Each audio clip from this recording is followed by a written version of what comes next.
ये राम कथा जानते हो कहां से प्रारंभ हो रही है? दो कथाएं हैं धरती पर। एक कथा मैंने कही थी शिव महापुराण की। शिव महापुराण की कथा का शुभारंभ याद रखना नहीं में सारण से नहीं हुआ। प्रायः हम आप सत्यनारायण की कथा सुनते हैं ना, तो सत्यनारायण की कथा का शुभारंभ कहां से होता है? नई मिसारण से। सीतापुर जिले में नई मिसारण का पवित्र पावन दिव्य स्थान है। दुनिया की सबसे पवित्रतम भूमि है नई मिसारण की। प्रायः जहां देखो वहीं भागवत कथा होती है, और भागवत कथा का भी शुभारंभ होता है नई मिसारण से। सूत जी महाराज वहीं से भागवत कथा शुभारंभ कर ऋषियों से। लेकिन एक कथा है जिस कथा का नाम है शिव महापुराण। शिव महापुराण की कथा का शुभारंभ जानते हो कहां से हुआ? और नई मिसारण से नहीं हुआ। शिव महापुराण की कथा का शुभारंभ हुआ तीर्थराज प्रयाग की धरती से। बोली भक्तवत्सल भगवान। और हम लोग भी चलते हैं तीर्थराज प्रयाग। क्यों? क्योंकि प्रयाग की ही धरती से राम कथा का भी जन्म हुआ है। बोली भक्तवत्सल भगवान की जय। तो राम कथा और शिव कथा की जन्मस्थली कौन सी है? ये प्रयागराज की धरा। बहुत एकाग्रचित होकर सुनिए। अच्छा, ये प्रयागराज की धरा जहां पर ये राम कथा का सज्जनों प्राकट्य हुआ है, जिस धरा पर शिव महापुराण की कथा का प्राकट्य हुआ है, ये प्रयाग की धरती इतनी दिव्य इतनी श्रेष्ठ क्यों है?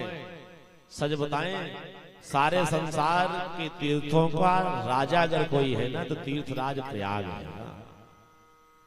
सबसे पहले प्रयाग का अर्थ समझ लीजिए। प्रयाग का अर्थ क्या होता है? प्र माने होता है श्रेष्ठ, और याज्ञ माने होता है यज्ञ। जहां पर पूरी दुनिया की सबसे बड़ी यज्ञ हुई उस धरती का नाम है प्रयाग। और पूरी दुनिया की नहीं अपितु 14 लोक हैं संसार में। 7 लोग ऊपर हैं, पृथ्वी से लेकर के 7 लोग ऊपर, और 7 लोग नीचे हैं पृथ्वी के।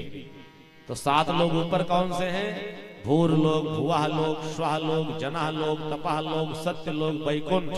ये 7 लोग ऊपर हैं और 7 लोग नीचे हैं। अतल, वितल, सुतल, तलातल, रसातल, महातल, पाताल। 14 भुवन की सबसे बड़ी यज्ञ कहीं पर हुई तो उस धरा का नाम है प्रयागराज। अच्छा, कोई यज्ञ करो, जैसे मान लीजिए हमारे मुख्य यजमान श्री रंजीत मिश्रा जी ने अथक प्रयास मेहनत करके श्री राम कथा की महायज्ञ का आयोजन किया है, या हम लोग और कोई यज्ञ करते हैं। अभी जो जानने पहचानने वाले लोग हैं, हमें समझते हैं, जानते हैं, पूर्व परिचित हैं, उनको पता है ना, चंदौर में बाबा ब्रह्मचारी जी के स्थान पर बहुत बड़ी विशाल लक्षणी महायज्ञ का आयोजन किया गया। तो यज्ञ में 3 लोगों की भूमिका होनी चाहिए। बिना 3 की यज्ञ होती नहीं। सबसे पहले यज्ञ का देवता कौन है? यज्ञ जिसकी होगी प्रधान देवता वही होगा।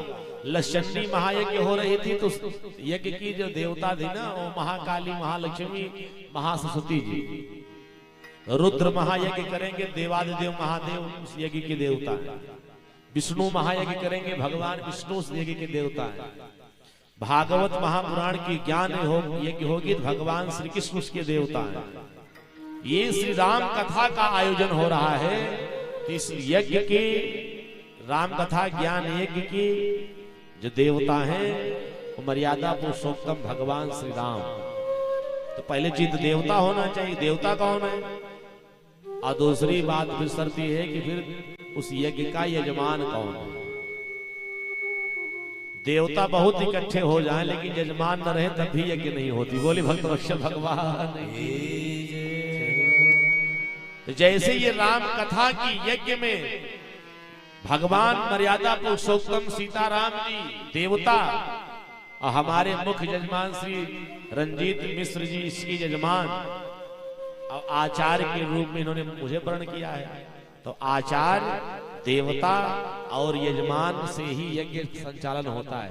बिना तीनों के यज्ञ का प्रारंभ ही नहीं होगा।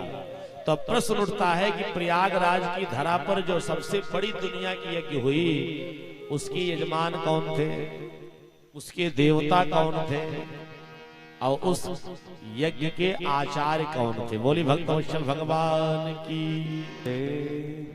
तो ब्रह्मा जी प्रयागराज की धरती पर होने वाली उस यज्ञ के यजमान थे। ध्यान देकर के सुनिए, उस यज्ञ को ब्रह्मा जी ने किया था।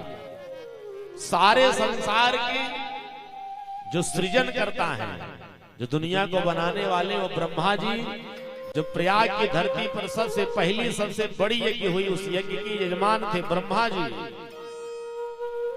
और उस यज्ञ के आचार्य थे सज्जनों भगवान विष्णु। तो ब्रह्मा जी यजमान हो गए, विष्णु जी आचार्य हो गए। और प्रयागराज की धरती पर होने वाली इस महायज्ञ के याद रखना, जो देवता है ना, वो देवादिदेव महादेव है। बोली भक्तवत्सल भगवान की जय। तो जिस यज्ञ के यजमान ब्रह्मा, देवता महादेव और आचार्य भगवान विष्णु हो, तो दुनिया की सबसे बड़ी यज्ञ होगी कि नहीं। और वो यज्ञ स्थली है प्रयागराज की। प्रा माने होता है श्रेष्ठ, याज्ञ माने हो प्रयाग, याग माने होता है यज्ञ। दुनिया की सबसे बड़ी यज्ञ हुई प्रयागराज की धरा पर, इसीलिए उस धरती का नाम पड़ा प्रयाग। बोली भक्तवत्सल भगवान की जय।